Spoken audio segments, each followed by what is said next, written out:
Hello, everybody. Welcome back to Best Books Ever. I'm Tyler, and today we're continuing with The Hero of Ages, chapters 14 through 33. Yeah, we're in it now. We're out of the beginning, out of all the introductions, out of all like the okay, what's this book gonna be now? We're in it, and there's there's a lot of things going on. So we'll just start with the end this time because we didn't do that last time, shockingly. The ending to this one is interesting. I don't feel like anything huge really happened. I feel like it's more just kind of very much set up for whatever the next part's gonna be. I was kind of moving into about like the second half of the book, right? The very, very end was Tensoon, him doing his trial, and he made it known what his intentions were, what his thoughts were, and him escaping. That's huge, obviously, because he's a Kandra and stuff like that doesn't happen. But I think it just goes to show the effect that like Vin has on people, and also the overarching understanding that this is what's happening with the world. And most people, I don't think, see it, or they maybe see it, but not fully, or maybe just to the point where they're like, someone else will take care of it, right? But then you have the few people, and really it has to do with Kelsier's crew, who really truly understand what's going on. And even within that, like, they don't even really know, you know?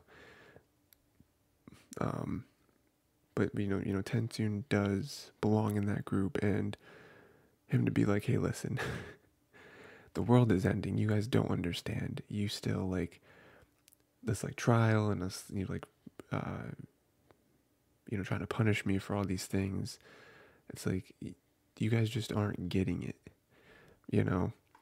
Um, so for him to break out and him like talk directly to the first generation, him attack, Compar, and then him just get out of there, I think is very important for his character because he is, at that point, kind of severing his ties with who he was as a Kandra and also Kandra in general, somewhat, and him being like, okay, I understand what's happening. I have information that I need to give to Vin, which also we talked about last part, but him trying to make the argument that Vin is now the mother, the same way that Lord Ruler was the father. He needs to get this information to her to possibly save the world versus trying to just be a good little Kandra and taking his punishment and understanding that he betrayed the contract and all that stuff, strictly according to how most would interpret it, unlike how he's trying to interpret it. So yeah, big stuff there. We'll see what happens with Tensoon. I'm very excited to see Tensoon come back to the group. Obviously, Vin grew a huge attachment to him, more so than she ever thought he would, or more so than she ever thought she would to him. And just nice to see them together, and also what information he has. Seemingly he knows, and Akandra, I suppose, know a lot more about ruin and preservation than anyone else does. It's like a big thing that I think the crew, especially Vin, is trying to figure out. With like, okay, ruin is there. She seemingly stumbled upon the like breadcrumb trail of preservation being a thing, which we'll talk about in a second. So Tensoon getting there hopefully quickly will give them a better understanding of what's happening, hopefully. So yeah, good stuff there with Tensoon. I guess we can kind of just go on that train of thought with the whole like trying to figure stuff out with Rune and all that. They realized Vin, out of everyone, was the one that kind of realized the oddities when it comes to the miskilling people, and they came across the conclusion, the mathematical statistic that 16% of people who are affected get sick. Another percentage dies or whatever, and that kind of follows the trend or whatever, but 16% exactly always get sick. Very strange. That's not typically ever how sicknesses happen, like diseases or anything like that. That's not like, it's not that exact. There should be some sort of some sort of variation when it comes to like the size of a group, or the current health status of individuals in a group, or the age or whatever, right? But every time, no matter how big the group is, no matter who's in the group, it's always 16%. So that is now looking more and more like possibly Ruin is the one who's doing that, because they would need some sort of like omnipotent god-like figure to be controlling that. But also, that's something they already kind of assumed, I think, because he's, the myths seem bad, Ruin is bad, Deepness, all that stuff. It didn't start happening until Deepness, until Ruin was released. The bigger example, or the bigger point, this is something that I think Tensoon will hopefully be able to shed even more light on, more like confirmation on, is preservation, something that they haven't really been able to discuss so far, something that I don't even think like Vin and Ellen really know about preservation. We know about them from, well, no, I think Tensoon did tell Vin briefly about Ruin and preservation, but they haven't really delved into it themselves. And then also some of the little like paragraphs at the beginning of each chapter, whoever is speaking there does mention Ruin and preservation frequently. So we know that there are seemingly two forces. As of right now, some of the little excerpts, they did talk more about Ruin being more destructive, and preservation being more creative, I guess, building things up. We did learn there, as long as that's fact, for example, allomancy is rooted in preservation, because it is building something. You are net gaining something, whereas hemerology is from Ruin, because you are destroying bodies, and you are at the end of the day, I guess it's weaker, which is why they probably need a lot of spikes to get powerful. So that preservation in general as an idea, I think, is what is missing from their theories and all that stuff of like, because with this, the kind of circling back, the whole 16% thing, it's like there seems to be something that's stopping them, because while Ruin isn't pure chaos, why is it capped at that amount? Maybe preservation is stopping him, holding back the power enough. So it's like, okay, you can't do more than 16% or whatever, that's like the amount of push and pull that they have between each other, which is good overall, right? 16% is a lower percentage.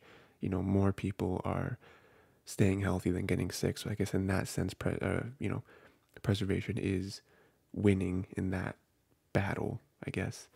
Because while 60% are getting sick, that's 84% are staying healthy. So that's pretty good.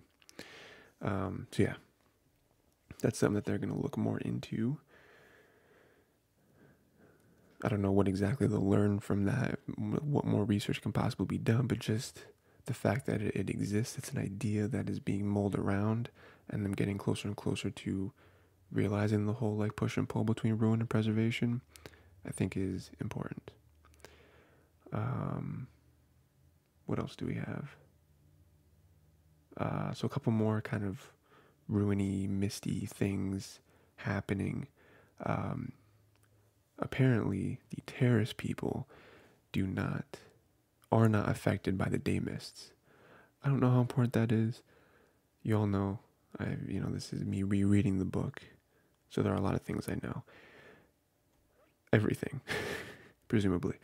But I don't remember this. I don't remember Terrace being safe from the day mist. I wonder why, because at that point, with Ruin, I believe, being the one that's doing the miskillings and stuff. I don't know who else it would be. Why is he not targeting Terrace people? Like what? Like what's? Maybe he doesn't see any point in killing them. You know, maybe it's not completely random who he kills. I mean, maybe he's not just targeting Ska. Have we seen any nobility die from the mists? Or has it just been Ska? I don't know. Because he was killing Ska out in like other places that like Sazed was going to. So it's not just like, oh, just around Vin, we're gonna kill people. That's not true. But specifically Terrace. That is interesting. There is some fixation on Terrace though, because if you remember, the Terrace people are also the people that the Inquisitors slaughtered a bunch of and like went to their place and whatever. So there is something special about Terrace when it comes to whatever Ruin is planning. I guess we'll just have to keep an eye on that one. More misty stuff. We did have what looked to be at first a Mistborn, but is now looking more and more like another Mist Spirit, or just the Mist Spirit. I don't remember if there's multiple of them. It's probably just one. Was following Vin again, now here in Phaedrix. I'm not sure why. Again, there is some weird stuff going on with the Mist Spirits. Like, is it good? Is it bad? Overall, I think they're choosing to believe it's good, even though the one bad thing it did, which was kill Elend, Vin rationalizes that as it being like, well, it stabbed you because it was hoping that I would take the power for the well for myself to save you, therefore not releasing the deepness. So even the very terrible thing that happened, the intent was good. So we're saying the Mist Spirit is good, is on our side. But what was it doing there? Like, why was it chasing Vin, right? Like, because at this point you would imagine Mist Spirit has nothing left, right? Like before then, the Mist Spirit was trying its hardest with whatever powers it possesses to stop Vin from releasing the deepness. Deepness is out though. So what else can preservation do? Or the Mist Spirit? I'm assuming that's preservation. I don't actually remember. Like right now, because we know preservation is a thing, I don't remember where preservation is. Like if preservation is also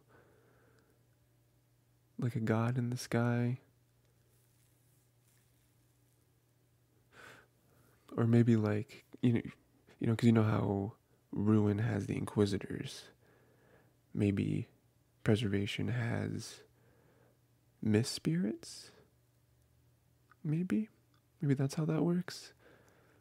Because it would make sense, right? Because seemingly, because they talked about how like Ruin isn't like completely omnipotent, not completely all, because if he was, then none of this would be necessary. He would just kill. He would just win, So preservation existing makes sense. Plus, Ruin doesn't really show up themselves. That's why they have things like the Inquisitors, or they have things like changing text. So you assume that preservation also follows the same rules? That's why I said maybe it's the Mist Spirit. Because again, the Mist Spirit was trying to stop Ruin from being released. So it makes sense that they are possibly some sort of like tool for preservation.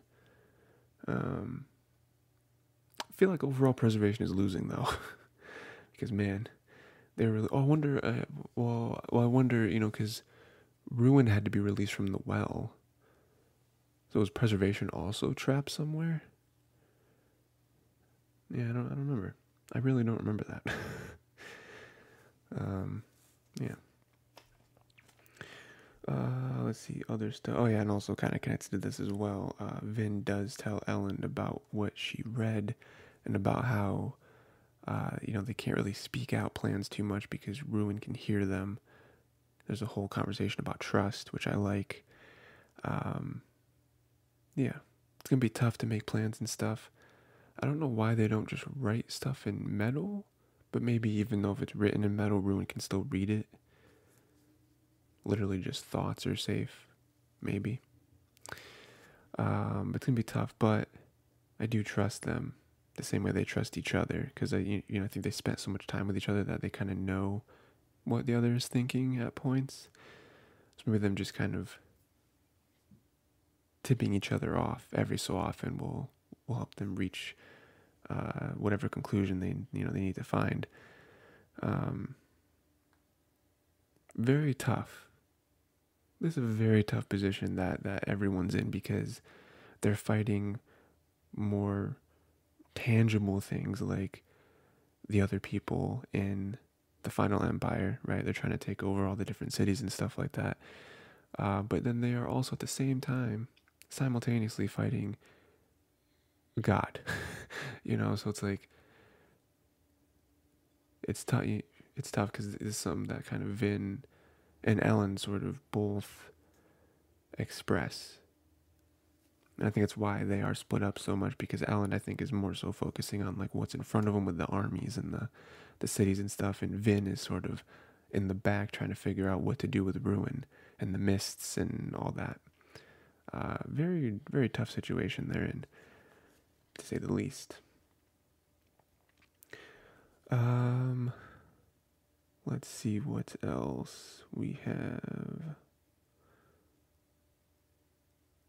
I guess everything else kind of, well, not really. Everything kind of flows together though, so we'll go with the other part, which is huge with this book, Spook. Spook got a big glow up in this book, much, much, much more important. So I guess the first big thing, Spook is burning pewter. That was huge. That's huge for a lot of reasons. One, it doesn't burn pewter, It'd be different if he wasn't an Allomancer at all and this was like him snapping, and now, oh my god, I can burn pewter, that's crazy. But it's not. He already burns tin. But he can't burn the other metals he's tried. So, now it's time to theorize. How can you burn pewter and tin? Seemingly no one has ever done that. You either burn one of them and you're a misting, or you burn everything and you're a mistborn. You can only burn two though. That goes into the whole Kelsier thing that's happening, which is a whole nother animal, right? Where he somehow is talking to the spirit of Kelsier, which I think it'd be very easy for us and everyone else, like in the story, to dismiss that as just him like hallucinating, or his mind finally breaking from burning so much tin or something, right?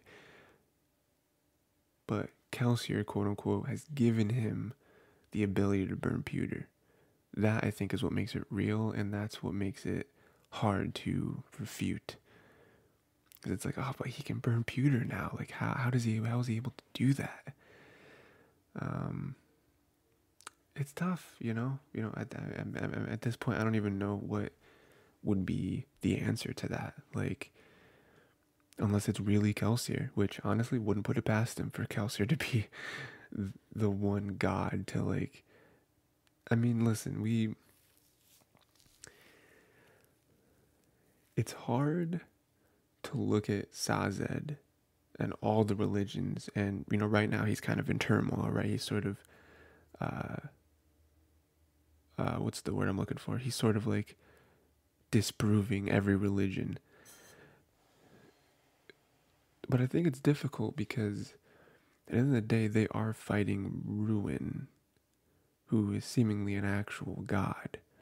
Like it's easy to look at Lord Ruler and be like, oh, well, he was like God or whatever, but we know he was a man, he was Terrace, he had Allomancy and Feruchemy and all that stuff, but they are fighting Ruin right now, so I don't think it's completely out of the realm of possibility that Kelsier is also, so, like it's hard for them to believe because they talked to Kelsier when he was just a man, but it's like, so that's why I think they're more so equating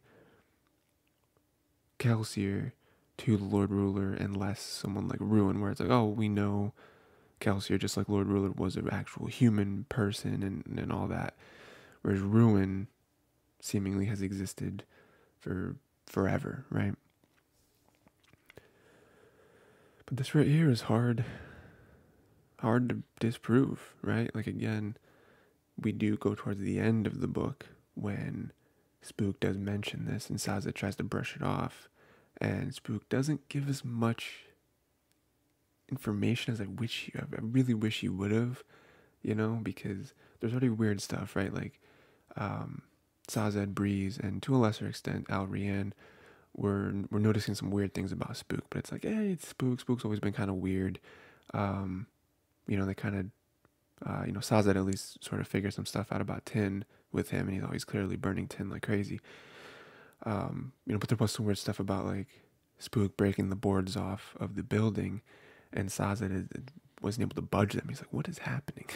He's like, oh, like Sazed himself not very strong, and Spook doesn't look very strong, but maybe he's been practicing, maybe he's been training with weights or something, him trying to be out here all on his own, it makes sense, right? There are some explanations for that you could possibly conceive. I just wish that Spook would have gone further and been like, it's true, he gave me the ability to burn pewter. I wish he would have just said that. Because obviously, like I already said, Sazed is in turmoil right now, and they have a nice little conversation about that as well. Not really too much to say about that, just, Spook to kind of leave him with some sort of nugget of wisdom that sort of has Sazed thinking about why he's doing what he's doing. But because of that, it's very hard for Sazed to believe, especially in this one, Church of the Survivors, like that's real. So I just wish Spook would have said, I can burn pewter. I talked to Kelsier and he gave me the ability to burn pewter. So I know he's watching over us because I spoke to him.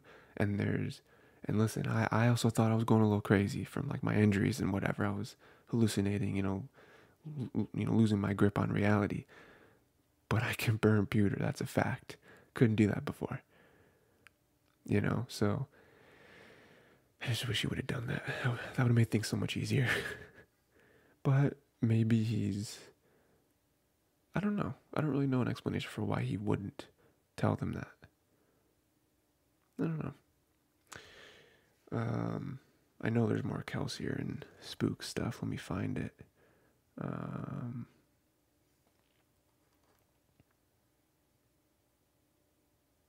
Well, not specifically Spook, I don't think. Some Kelsier stuff, though, connecting with that. And kind of all the Spook and Sazed and stuff like that. They go there to the place. I don't remember where they are. The city with Quellion and whatever. They go there, and Quellion, the citizen, makes some very good points about Kelsier, right? About like killing the nobility, having the Ska rule, all that stuff. And while I think he makes some very good arguments for like this is what Kelsier would have wanted, I think there are things that Kelsier could not plan for and couldn't even wrap his head around when it came to what his own beliefs and his own intentions were.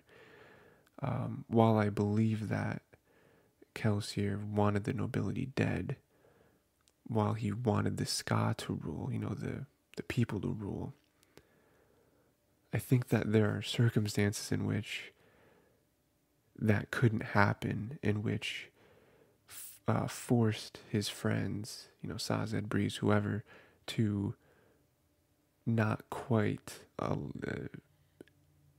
execute what his vision was. Because at the end of the day, like if you just want to go top dog, like they're fighting ruin, they're fighting the deepness. Like with all of Kelsier's planning and all of his foresight, I don't think he foresaw them having to deal with the deepness, So I think that kind of pushed everyone into a position where it's like, we're not in a position to try to, I don't know, again, just like execute everything that Kelsier would have wanted in this new world. You guys have been able to do it because you guys aren't involved in any of it. Like we have to deal with this. I mean, there's that. There's, I mean, there's another thing with like Quellion trying to be like, oh, allomancy is the black tool of the nobility. It's like, you understand Kelsier was Mistborn, right? Like, okay, you can calm down. Um, there's another thing too. I forget who. Oh yeah, Yeoman was also saying things about Elend. We'll get to that in a second. Um, I'm trying to remember what else he said because he was arguing with Sazed. It was just very interesting. Some of the points he's making with like this is what Kelsier would have wanted. Um, I'm talking about peace, and Quellion was like, "Have you ever heard Kelsier preach peace?" It's like, well, no, but we know this isn't what Kelsier would have wanted. We know that Kelsier wouldn't have wanted a world full of people still being oppressed. Like, your little utopia is not really that. These people are still being, and also like him rounding people up, like doing ancestry.com on everybody and being like, oh, well, you're not nobility, but 3 generations back you have noble blood. It's like Kelsier was not doing that to people. Like that is not, he would not have gone that far to like, because even I think Spook made this point, right, where he's like, if you go far back enough, everyone has noble blood. Everyone started out this way. Like, it doesn't doesn't make any sense. Like, you probably have no, and again, Spook, uh with his little fight in the market or whatever, realizes that Quellion is an allomancer, which means he has noble blood. You yourself have noble blood. The people you are using, a lot of your bodyguards, are allomancers, which means they also have noble blood.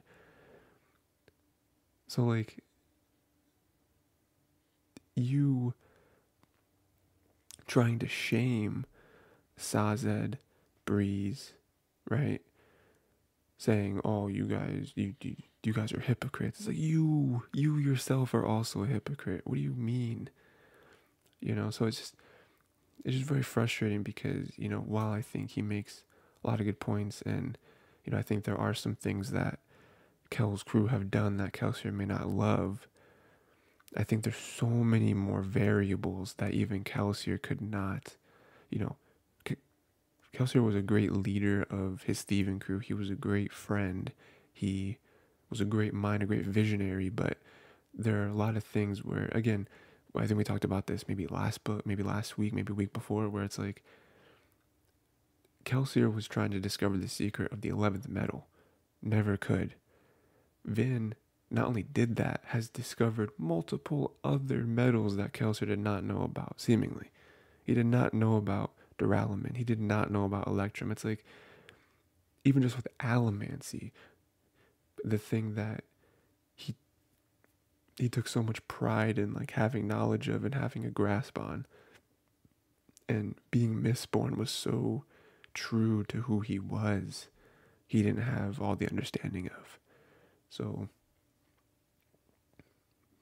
it's tough, you know. What else do we have? Yeah, so the Kelsier stuff, we got that. Um, Small thing, just want to mention, they did get into the cache. There's a big lake down there, a lot of clean water, so that's cool. They already, Vin already went there previously and got everything, took note of everything there, especially the information lord ruler, so it's not important in that way, but they're sitting there, they're chilling there for a while. That's their base, so we'll see more of that. At least they have a nice place that is defensible, that they can plan their next moves. And I just really want Breeze and Alrian are tough because I don't really feel like there's much that needs to happen with their characters, but Spook and Sazed definitely have humps that they need to get over. Sazed in a more in a more like we just need to see the fire in his eyes again. You know, like I know he's Terrace, I know he's supposed to be this like servant or whatever, but like him moping around with these dang religions is very frustrating because we know what he can do. We know what he's capable of. I'm not only talking about um, the like feruchemy stuff, but just like he is the dependable one. He's the one that people talk to, and um, you know, he can help like figure stuff out. And so him being kind of useless really sucks. And then Spook on the other end, where it's like he has more information, and I feel like he might be a little scared to reveal it, especially with him talking to Kelsey or whatever. But I really think him talking about that to Sazed or Breeze or whoever and being like, no, this is real. I need someone else to know about this. It'd be very important for him. So, yeah. And then lastly, the last point I have, mentioned him earlier, but now I'll actually talk about him. Yeoman. Yeoman being calling Elend a hypocrite. I think that was a big moment. Because I think a lot of, again, another person that I don't like, that I think at the end of the day is wrong, making some very good points though, right? Elend preaching, for the people and everyone has a choice, but you come here and you're basically trying to bully your way, You've bullied your way into everything. We've seen that a little bit before, right? When he went to that one town and was like, I'm going to help you, but you guys are mine. Basically like putting them in a corner where it's like, yes, at the end of the day, they'd probably be dead without you because the Kolos would have attacked and you would be dead. Everyone here would be dead. But you're sort of taking advantage of that, you know? So again, very, very much a gray area when it comes to Elend's rule. I think more good than bad, but still somewhat gray. One point I remember, and I do want to discuss briefly, is there's a point that Yeoman makes that I really don't like. He mentions, probably Elend's biggest, or definitely one of his biggest emperor moments. Kind of what made him emperor was, so we went through the whole thing, right, of him being king and then being tossed out, right. And Yeoman, from his perspective, he tells Elend, you wanted to be king, you were king, and then your people tossed you out, which is what you wanted, right? Like you wanted the people to have a choice, to have a say in who their leader is. They chose Penrod, all that stuff. And then what you did is you had your misborn wife bully your way back to not only being king of Luthadel, but being the emperor. So how can you come here and try to talk about all your ideas and all of your, whatever, when you are just like strong arming your way through all of this. While that is somewhat what happened, that's not the full story, and I think that's not Yeoman's fault. He just wasn't there. That's not exactly how it happened. It's more so that, yes, they did throw him out, and if you remember, Elend accepted it. Elend was like, when other people, when Tindwyl, when Vin, were like, you are the best choice for king. You should be trying to get that back. Elend vehemently was like, no, like this is the system I set up. This is totally valid, and if they don't want me, they don't want me. Like, that's kind of my whole thing, is I don't want to have someone as a king who the people don't want as king, because it's the people's city, and so they should decide. So he accepted them choosing Penrod over him. He was sad about it, obviously, and he was disappointed, but he accepted it. So that's one thing that Yeoman does not know and does not realize. And even if Elend told him, he wouldn't believe it, right? Oops. But the other thing is that he didn't have Vin he wasn't like, hey Vin, go back to the city and threaten all of the leaders into swearing loyalty to me. And Vin was like, got it. That's not what happened. Elend accepted it. He went to go leave because they had a plan to like find the well or whatever. And the Kolos, whether Elend attacked or not, didn't matter because at that point Straff already kind of stepped back, right? The Kolos attacked the city, and Vin and Elend came back to save the city, to save their friends that were still there, to save the people that were all going to get slaughtered, and then in turn realized, oh, we just saved the city. Penrod wasn't going to do anything about it. Penrod was going to give the city back to Straff, which it's like at that point, Yeoman can argue that that's the system. That's what it was. It's like, so you would have rather me let Kolos just destroy the majority of the population. Again, if you remember, Straff did not care. Straff was like, if every Scot dies, I'm okay with that. The world will be a better place. Because Straff didn't care about the city.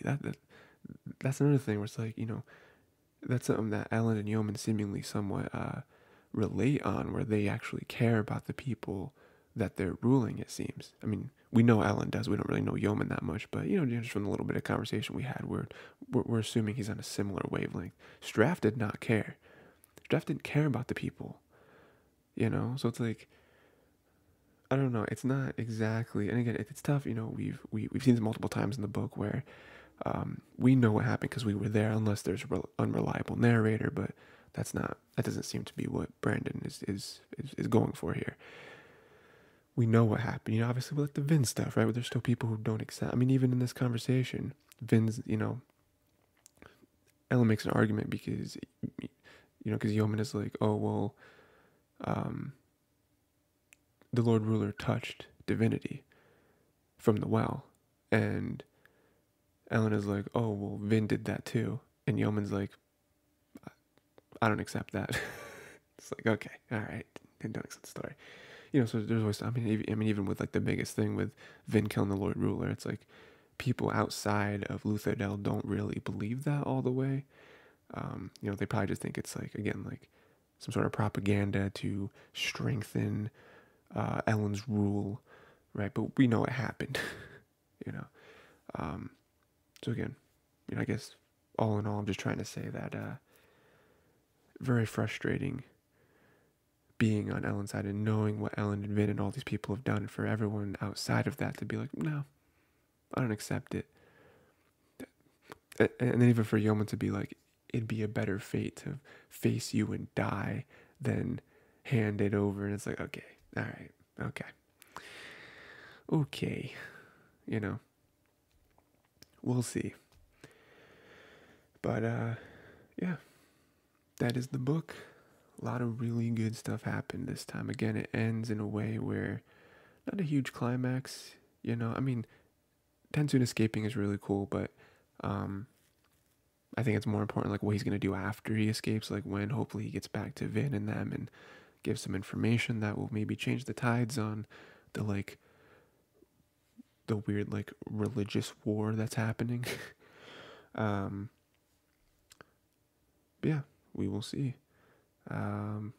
Good stuff. A lot of eyes, I think, on TenSoon. Like I just mentioned, Spook and TenSoon, I think, are like the two MVPs so far, of like two characters that I think are really gonna turn the tides of everything. Hopefully, not only the like boots on the ground war that's happening, but the more intangible war that's happening with Ruin. Because we expect Vin, Ellen, Sazed, all those guys to do stuff, but Spook and TenSoon, would you get them in there too? But that is it. Next time, it's gonna be a big one. We're gonna be combining a couple parts. I had to combine some parts somewhere because there's 5 parts, but we only do 4 weeks. So we're combining the next parts 3 and part 4 of the book. So that's gonna be chapters 34 through 58. So a little over 24 chapters we got. So a lot of stuff there, but gonna be some good stuff, because it's gonna be, again, the like meatiest part, but then also that is leading into the final part of the book. So there's gotta be a lot of good stuff. So that's it, I suppose. That is it. Can't wait to talk about next week. Let me know what you thought of these chapters, 14 to 33, that we just discussed. Anything big I missed, that you loved. And yeah, that is it. Next week, more Hero of Ages.